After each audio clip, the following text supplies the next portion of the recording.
So it's the 21st of February, it's 15 degrees Celsius in the UK, and I'm in this jacket. I am baking, but there's nothing I can do about it. Anyway, I'm at the southern side of Martin's Grove, my local park, and it is bursting with song. I'm not sure I've heard a quartet here before, and there's been probably half a dozen at least.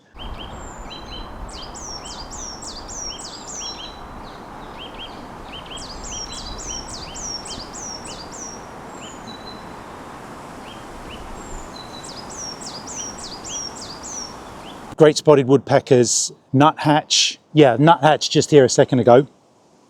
I was literally filming straight up with my back breaking to try and record the sound. So yeah, I'll show it to you, you can hear it fully.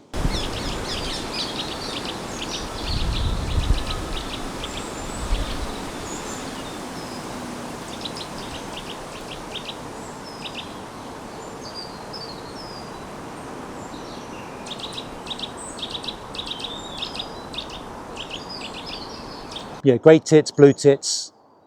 I can hear, yeah, that's the great tits, goldfinch, parakeets.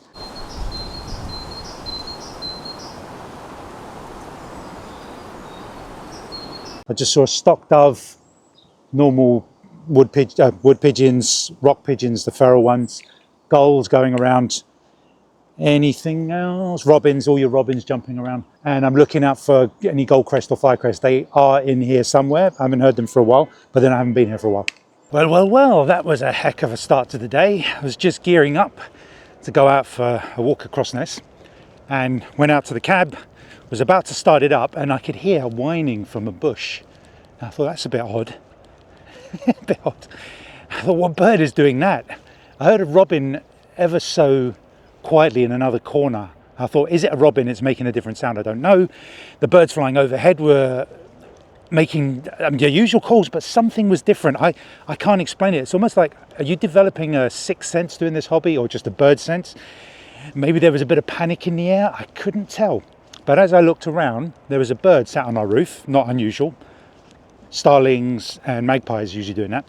And it fitted the magpie description with a darker top and a white bottom.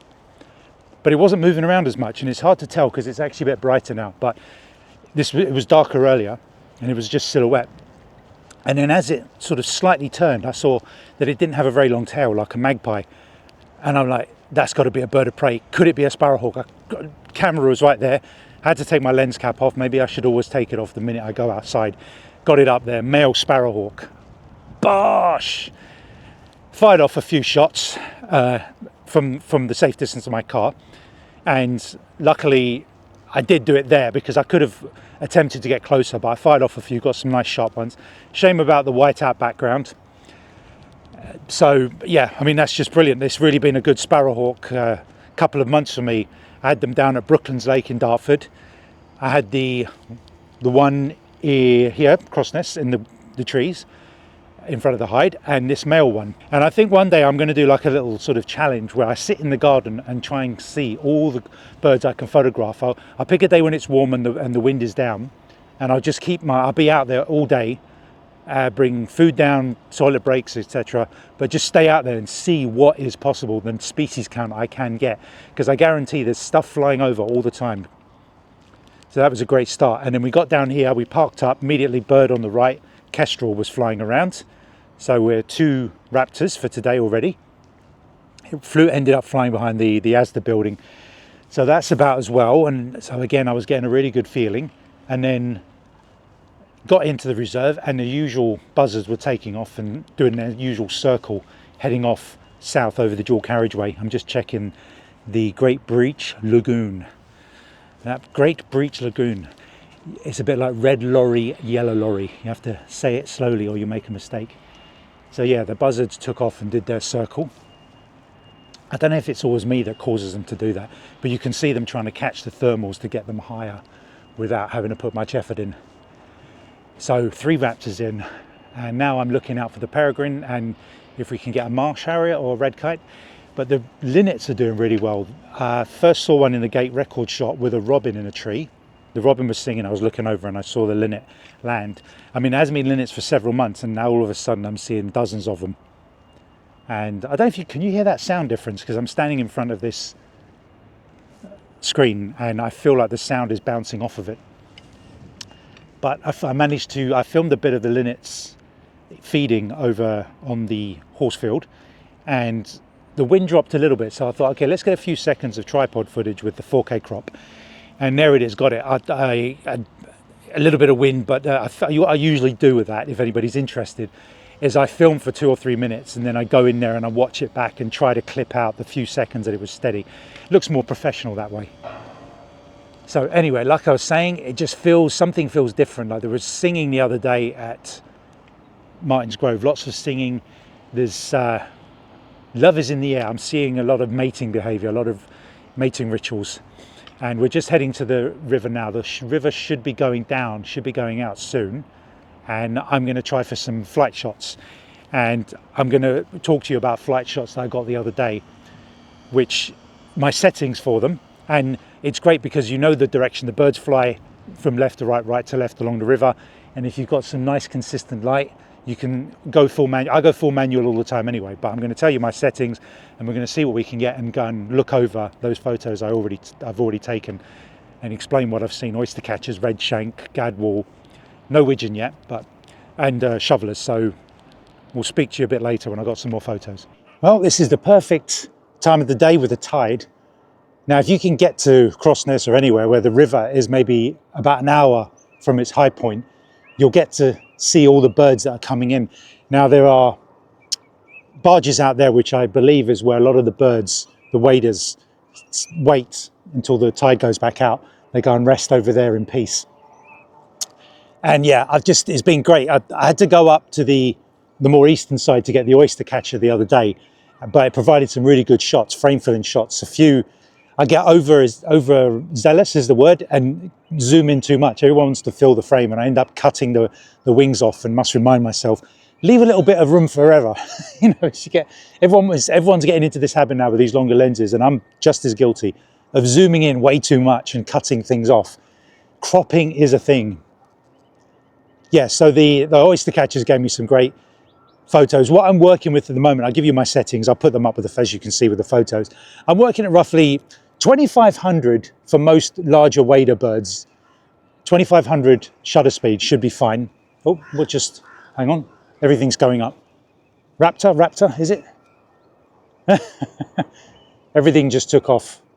So, yeah, oyster catcher, there was a couple of red shanks up there. They gave me some good flight shots as well. They're all taking off. What's spooking them, I wonder? Yeah, look, I'll just take a couple of... Yeah, it's nice when they all go up in a flock. It's funny when some birds go and other ones don't. They're like, yeah, there's nothing, guys, calm down. So, I apologize, I'm jumping all over the place here, but I am trying to... This is the problem with these vlogs, is that I do want to be keeping my eyes out. There is a lot of action. I don't want to miss it. And I want to get you up to speed with what's going on and take the photos and the video in the place I'm at, instead of just going off and doing it in an area where I wasn't taking the actual footage and the photos. So here we've got loads of northern shovelers. We've got the black-tailed godwits are starting to come into their summer plumage already. It's only February. You can see the head on this one is going the nice orangey, browny, bronzy colour. And they seem to be way more chill than shovelers and redshank. You start noticing these little behaviours. Yeah, and there's a lot of running up. I've noticed a lot of chasing from one, but like I just saw some shovelers. Sorry, my apologies. Common shelduck having a little battle in the water there. So it's either a little bit of territorial stuff or they're competing for partners. But I'm taking advantage of all the redshank coming in. The tide goes out really quickly. And the shutter speed I'm working on is about 2,500 will freeze most waders apart from dunlin and sandilling and plovers. F9, because I'm at 800 millimeters, so I have to go to the smallest one. And then what's the other one, the ISO? I don't really want to go much above 1,600 or 2,000. So that should clear up quite nicely. But yeah, I adjust. If a cloud goes over the sun's really nicely diffused at the moment. So I've just got to look and see the change in the the light in front of me, and I'll adjust. Usually I go, I'll move the shutter speed down a bit and the ISO up a little bit just to compensate. But if you go automatic ISO, which a few people have used, and they just say go auto ISO and forget about it. But when you zoom in, it looks awful. You might think, oh, my camera handles well at 10,000 ISO. Yeah, it might do on a tiny screen, but when you blow it up, it's not going to be that good. So I always go fully manual, and I just adjust the settings as I go along. And there is a pain. Oh yes, it is a pain, but it becomes muscle memory after a while. So I do suggest you eventually try to do that. I started off with aperture priority, and I just felt just having one auto mode was mucking up my shots. So I went full manual to control it. And I'm telling you now, no one's come up with a perfect solution to this. Even the top cameras struggle when a bird's flying around in different conditions against a whiteout sky, and then goes into a bit of blue sky, then goes in front of a tree. Everything changes. But over time, if you get good at your manual settings, it just becomes muscle memory. But anyway, we're just going to continue getting some flight shots of the birds coming in before the tide goes much further out and it doesn't fill the frame anymore. Boy, I'm having a lot of fun. Yo, it's good stuff. I'm getting some great flight shots here. I could stay here all day, but I've got stuff to do later.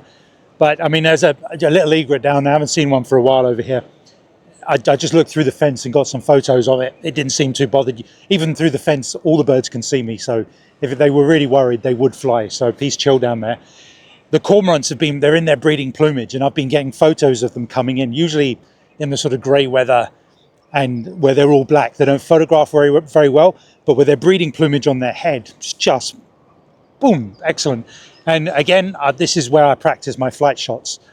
So I've noticed with a few of the shots, I'm getting a bit of distortion using the electronic shutter, which I just leave because it's the fastest way to get photos and it causes less vibration from the mechanical shutter, the mirror. But I've gone to the electronic first curtain, which is a kind of a go-between mechanical and electronic. Don't ask me to explain it fully. It just kind of it's slightly slower than electronic, but it causes less distortion, what they call rolling shutter. So I've been using that and it's been getting some good shots. So I'll be jumping back and forth in a future video, maybe explain why one is better than the other and when to use it. But I'm always flipping back and forwards when I find that one setting doesn't quite work for certain things. But I've been waiting for some widgeon to fly, and it's great. A big flock of them took off, a male and female, but I went looking for the male because the females are flying around a lot. But I finally got the males with the red head, with some females as well. And I'm basically what I do is I stand here and I'm like, right, look left, look right, and like your reflex is ready for anything flying in, because then you can just track it left and right perfectly. And obviously I don't want it to be too far. Like I did see some redshank with a small bird in amongst them quite far, and I took a picture knowing it was going to be a dunlin, and it was a dunlin. So they're probably feeding off down there somewhere, the big flock where there's usually about 1,000. And it's even some godwit, black-tailed godwit flying backwards and forwards. I've tried to get some photos of the cormorants coming out with fish. What I'll do is I'll put up some pictures from previous visits. I don't think I've done that before. Have I? I might have done. Anyway, you'll see them anyway as a reminder. But they're really hard to catch because they come up with a fish and they're down their gullet really, really quickly for two reasons. They're hungry, and secondly, the other ones just pile on it within half a second. They're so quick. They're really vicious to each other. And yeah, you've got to get the camera up and focused on them really quickly. So nothing. I did see one with a kind of small flatfish, but it just goes down the gullet so quickly. Yeah, I've definitely seen a couple of chiff-chaff, but couldn't photograph them. Cormorant just coming in there. I think we're done here. Yeah, we better start moving back now. We've got to get back for an appointment. I'm going to go around the side of the recycling plant to see if the peregrines are there instead of going through the main field, so I can have 4 raptors for today. Okay, that's pretty good. I really thoroughly enjoyed that. Excellent, excellent, excellent.